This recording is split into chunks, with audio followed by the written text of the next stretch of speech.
the worst one. Okay, well that's where I start with.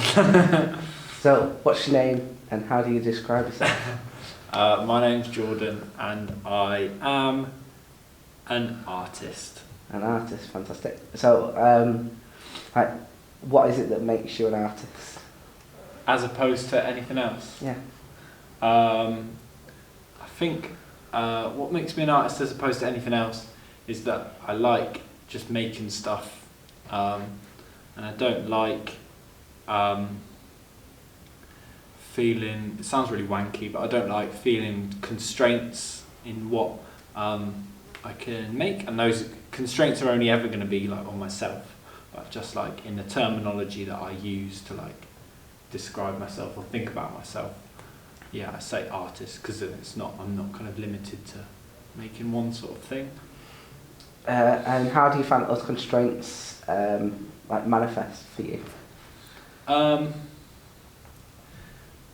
Well, because like, so that people in kind of circles that we're in this context might say like theatre maker, but I don't really like that because I don't always make theatre, and flies are really annoying, isn't it? I'm leaving it in.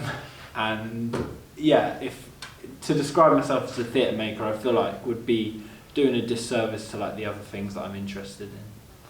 And do you ever use comedic elements in your work? Yeah, I guess I do. I've always, well, I mean, people laugh at stuff sometimes, and I laugh at stuff when I make it and think about putting it in to something I'm making. So I guess I do use comedic elements. And what do you use those comedic elements to try and evoke? You know, other than laughter, Yeah. like, how are you trying to utilise that? I think a lot of the times when I use comedic elements, it's to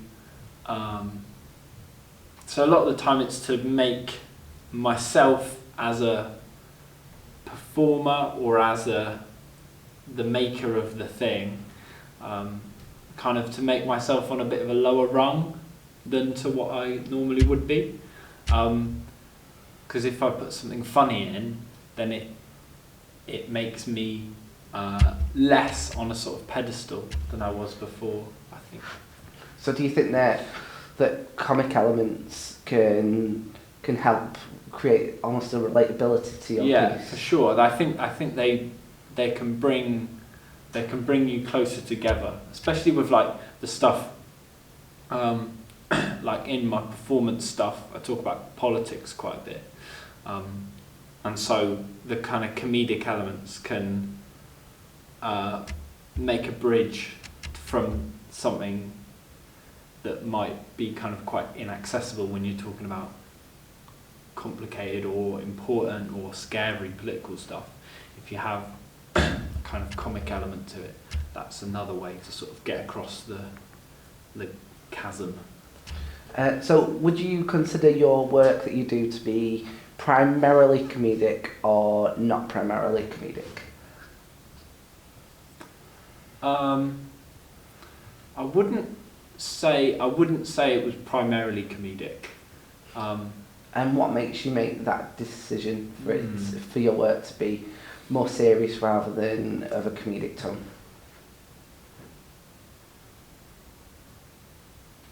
I don't know. I think yeah, what I was going to say is I wouldn't ever call it primarily comedic, but I wouldn't I'd never say that it was serious. I think I like talking about big stuff, and I like talking about important stuff and complicated stuff. I think you can always have comedic slant in. And the reason that I don't kind of go with comedy at the forefront, I guess is the stuff that I talk about a lot is in my performance stuff, always stuff that I think is important, and in other things that I make, usually is sad, usually quite sad, or like otherwise emotional things. And like comedy comes in both of them, but it's not kind of the front-facing bit of it, I would say. So if you found that one of your pieces was becoming too comedic, would you continue down that line, or would you strip some of those elements out of it? It depends. If something I was doing was ending up really comedic, that would be really exciting, because that's not the direction that my stuff normally goes in. So I would if I noticed that something was becoming too comedic, I would kind of sit back and be like, why is this happening? And is this like interesting? Like if it was interesting and it would work, then I'd probably kind of keep going with it. But if it was if the comedy became about like the wrong things, so if it was like detracting from like the certain elements of the point I was trying to make, then I would think about kind of how can I keep the element of the comic stuff that makes people enjoy watching it, but not have it kind of override the understanding of the point I'm trying to communicate. So there are like comic performers that try and make serious points in their work. Yeah.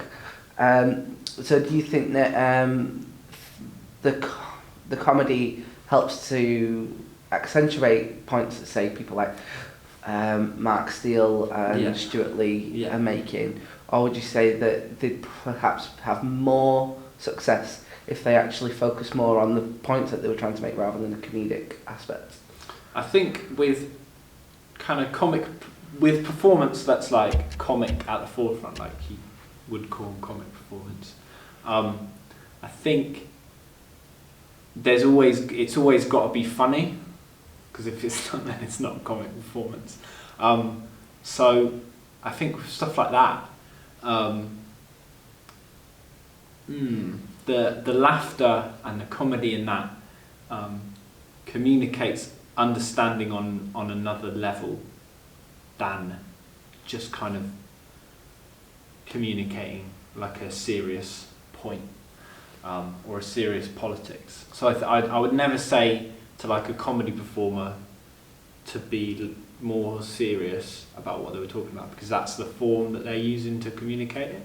And I think there's really good points about using that as a vehicle for communicating certain ideas or politics or angles. That's what I would say. So you as an artist, and famously like a lot of kind of political artists in the past have been trying to like go for like social change. Yeah. And again, you know, you've got these comic artists that are also, you know, in that same kind of field. And do you think that, again, the comedic focus, primary focus, do you think that aids social change, or do you think that it actually detracts from the social change being put into effect? That's a good question. I think to an extent comedy can make people really understand things, but then I think in some ways it runs into like a bit of a wall, because the audiences and I guess the wider community will only see it as a kind of comic entertainment form rather than something that has the power to actually kind of produce the social change that you're talking about. Whereas I think in situations like that, the kind of comic performance is the public facing bit, and then the actual movements and like machine that's creating the social change is kind of in the background and uses that as its kind of public face, if that makes sense. Because I think lots of people kind of see something that's funny and be like, well, that's just funny, and even though it's subject matter is social change and stuff, it's not serious enough to create that kind of change. So I think it needs to be like both. Have you ever been trying to make a piece of work that you've tried to inject some like comedic elements to, that it's felt not correct to apply those elements to? Ever, either morally or artistically? No, I don't think I've ever come across something like that in like a process of making something. Because I always think, I like to think that I have a bit of self-awareness, and you have to have that. And so being able to like laugh at yourself when you're trying to communicate something serious or sad or emotional is really important. So I've never that's never happened, I don't think. So you don't think that there's any particular subject or point that you'd be trying to make that you couldn't apply some comedic element to? Depends what the comedic element is. Like,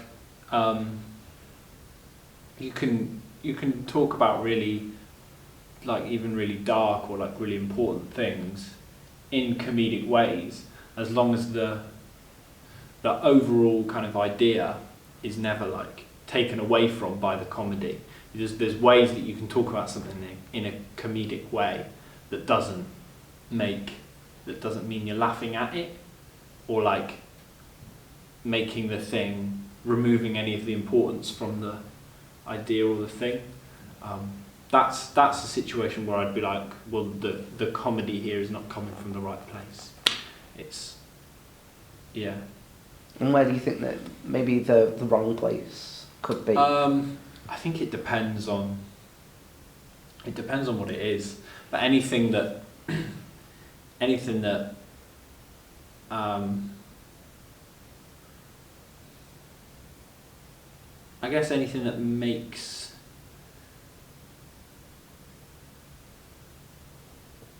it's like that thing that you always talk about comedy, like punching up. I think it's the same thing. If it's ever, like, people talk about that in terms of like laughing at specific demographics of people, but I think the same is true for like ideas. Like if comedy is punching down on its own subject matter, I don't think that's always, I think it all depends on context. It depends on what the subject matter is, what the comedy is, who the audience is, what the kind of social context around it are. I think it's all contextual. Do you think it's ever possible for art to be punching down, or do you think that only ever happens when there's a comic element applied? No, I think art can punch down even when it's not comedy. Is that what you're saying? Yeah. Yeah, I think it can. I'm trying to think of examples now, and I can't. But yeah, I think it can. Like, even like then you're into like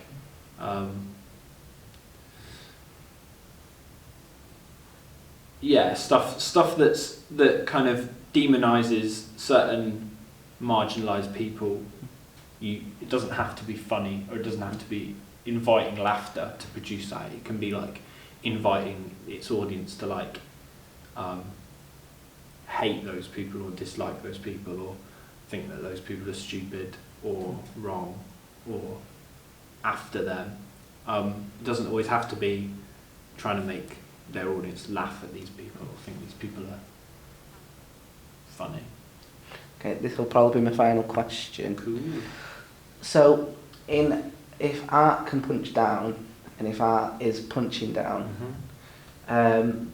who does the onus fall on to highlight that? Is it other artists? Is it people who are the people who are being punched down upon? Is it the higher ups?